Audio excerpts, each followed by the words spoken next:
우리는 어제 새벽 말씀을 통해서 바사 제국 산하의 모든 유대인들을 죽여도 좋고 그들의 재산을 탈취해도 좋다고 하는 왕으로부터 내려진 그 조서로 인하여 모르드게를 비롯하여 모든 제국 산하의 유대인들이 굵은 벼슬을 입고 죄를 뒤집어 쓰고 울며 부르짖는 모습을 우리가 한번 보았습니다.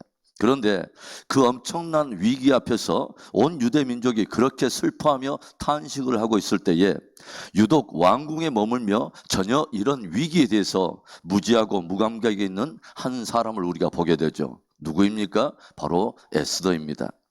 민족의 사활이 걸린 그 엄청난 위기에 대해서 아무것도 모른 채 그렇게 무지하고 무감각에 했던 이 에스더, 그 에스더를 누가 도전합니까? 지금까지 그녀를 양육해 왔던 모르드게가 강력하게 도전을 하죠. 에스더, 네가 왕궁에 있다고 너 홀로 목숨을 건질 것이라고 생각하지 말라.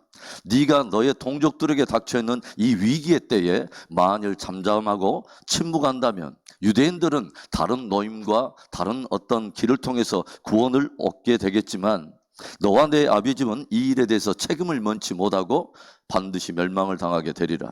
네가 왕후의 자리를 얻은 것이 바로 이때를 위함이 아닌지 누가 알겠느냐. 강력하게 도전을 해요. 그리고 그녀의 영혼을 송두리째 뒤흔드는 이 강력한 모르드게의 도전에 에스더는 왕의 허락 없이 왕 앞에 서는 자는 왕이 금호를 내밀지 않으면 죽임을 당한다고 하는 엄한 왕궁의 법도가 있음에도 불구하고 동족의 구원을 위해서 이제 죽음을 불사하며 금식하며 하나님의 도심을 간절히 구합니다.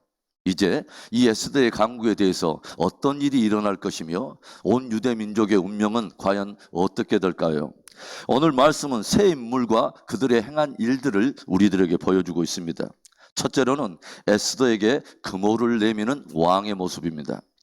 왕후 에스더가 3일간의 금식을 마치고 왕후의 예복을 입고서 왕궁의 엄한 법도 앞에서도 죽음을 무릅쓰고 왕의 앞에 섰습니다. 과연 왕은 어떻게 반응을 할까요? 이 에스더는 어떻게 될까요?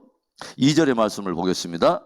왕후 에스더가 뜰에 선 것을 본즉 매우 사랑스러움으로 손에 잡았던 금규를 그에게 내미니 에스더가 가까이 가서 금규 끝을 만진지라.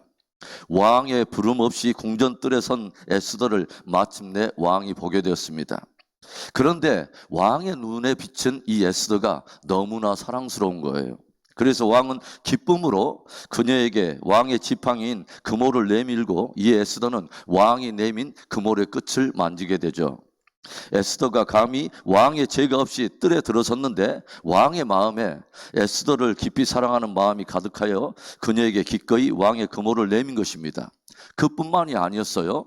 에스더에게 왕이 무엇을 말합니까? 3절의 말씀을 보시면 왕이 이르되 왕후 에스더여 그대의 소원이 무엇이며 요구가 무엇이냐 나라의 절반이라도 그대에게 주겠노라 하니 아수에로 왕은 사랑스러워 보이는 왕후 에스더에게 당신의 소원이 무엇인가 나라의 절반이라도 그대에게 주겠소 약속한 것입니다. 엄한 왕궁의 법도가 있음에도 불구하고 동족의 생명을 구원하기 위하여 금식하며 간절히 하나님의 도우심을 구한 에스더. 하나님은 이 에스더의 간절한 간구를 들으시고 왕의 마음을 만지시고 움직이심으로 에스더를 향해서 부드럽고 깊은 사랑의 마음을 갖게 하시고 그녀에게 생명의 호를 내밀게 할 뿐만 아니라 에스더에게 나라의 절반이라도 아끼지 않고 기꺼이 주고자 하는 마음을 왕에게 베풀어 주셨다고 하는 거죠. 여러분, 누가 감히 왕의 마음을 움직일 수 있겠습니까? 누가 감히 사람의 생명을 구원할 수 있겠어요? 잠언 21장 1절의 말씀을 여러분 기억하십니까? 왕의 마음이 여호와의 손에 있음이 마치 번물과 같아서 그가 임으로 인도하시느니라. 여러분, 기도로 사람을 움직여보는 귀한 은혜가 있기를 바랍니다.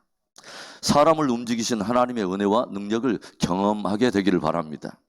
왕이 왕후에게 금호를 내밀고 왕후가 그 금호를 만진 것처럼 만왕의 왕이신 주님이 당신의 신부인 저와 여러분에게 내민 그분의 금호를 만져보는 귀한 은혜가 이 새벽에 있기를 주님의 이름으로 축원합니다. 오늘 말씀에서 우리가 주목하게 되는 두 번째 인물이 있습니다. 왕을 위해 잔치를 배설하는 왕후 에스더입니다. 궁전뜰에 들어선 에스더에게 금오를 내밀 뿐만 아니라 나라의 절반이라도 줄 것을 약속하는 왕에게 오늘 에스더가 무엇을 요청합니까?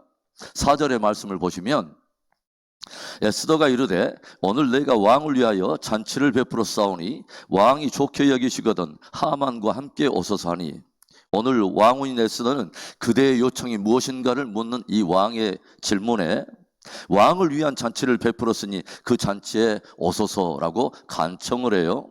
동족들의 생명을 구하는 일이 정말 급한데 이 왕후 에스더가 동족들의 생명을 구원하기 위해서 짠 그녀만의 전략이 무엇입니까? 바로 왕을 위해 잔치를 베푸는 것입니다. 얼마나 기이한 전략입니까?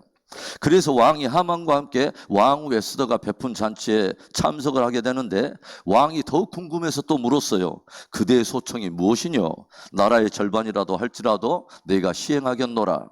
이때 왕후 에스더가 무엇을 또 말합니까? 8절에도 보시면 내가 만일 왕의 목전에서 은혜를 입었고 왕이 내 소청을 허락하시며 내 요구를 시행하시기를 좋게 여기시면 내가 왕과 하만을 위하여 베푸는 잔치에 또 오소서 내일은 왕의 말씀대로 하리이다 하니라. 왕후의 소원을 묻는 왕의 질문 앞에 에스더는 또다시 왕을 위한 내가 잔치를 베풀겠사오니 내일도 하만과 함께 잔치에 나오소서라고 간청을 해요.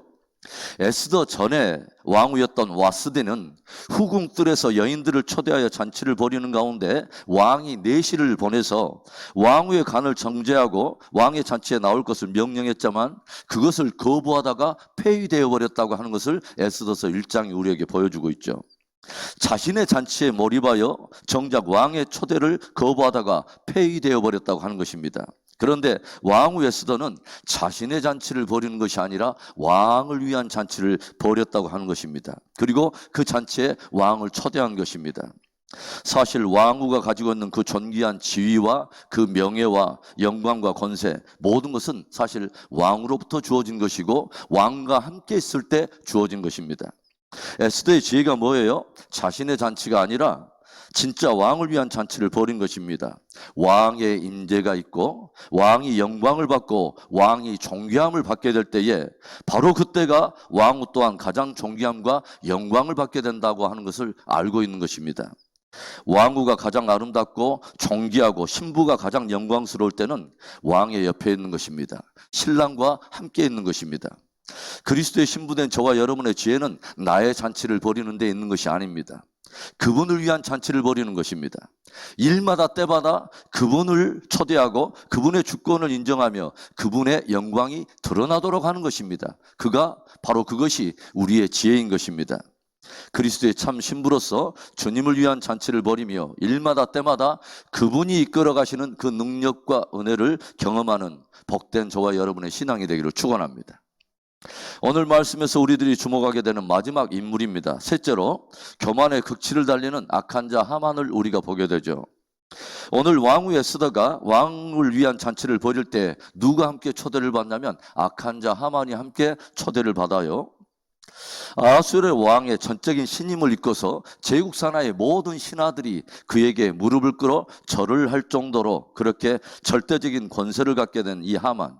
그런데 이제는 왕후마저도 잔치를 벌이면서도 다른 신하들은 다 제쳐놓고 왕과 함께 자기만 초대를 하더라고 하는 거죠.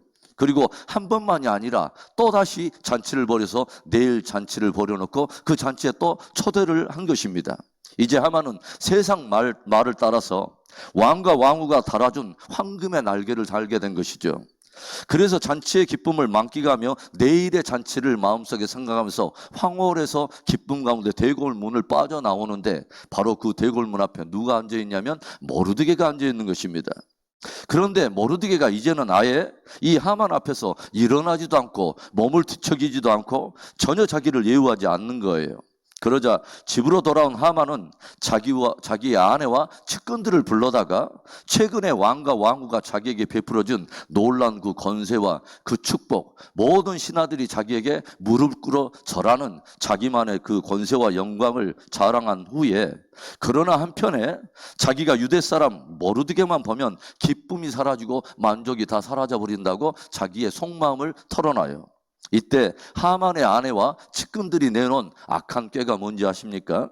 14절의 말씀에 그의 아내 세레스와 모든 친구들이 이르되 높이가 50규빗 되는 나무를 세우고 내일 왕에게 머루들개를 그 나무에 매달기를 구하고 왕과 함께 즐거이 잔치에 가소서 하니 하만이 그 말을 좋게 여기고 명령하여 나무를 세우니라. 자신이 가진 엄청난 권세와 영광에도 불구하고 자기에게 무릎 꿇어 절하지 않는 모르드게를 바라보면서 마음이 불편해진 이 하만, 모르드게뿐만 아니라 모르드게가 속한 모든 유대 민족을 모두 다 진멸해버리고 그 모르드게를 정말 이제는 장대에 매달려고 아예 작정한 이 하만. 이 하만은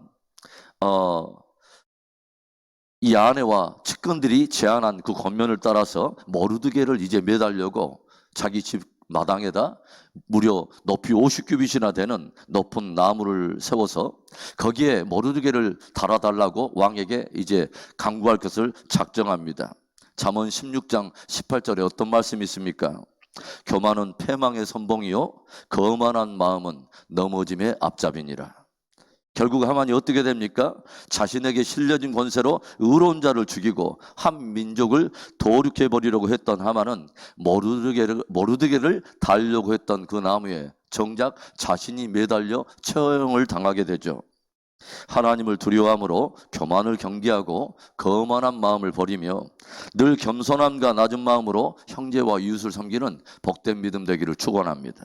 사랑하는 성도 여러분, 오늘도 하나님은 당신을 향해서 간구하는 자의 기도를 들으시고 환경을 움직이시고 사람들의 마음을 움직이시는 은혜를 베푸시는 하나님이십니다. 일마다 때마다 주님의 주권을 인정하고 주님을 위한 잔치를 벌임으로 주님께서 베푸시는 은혜와 능력을 경험하게 되기를 다시 한번 축복합니다.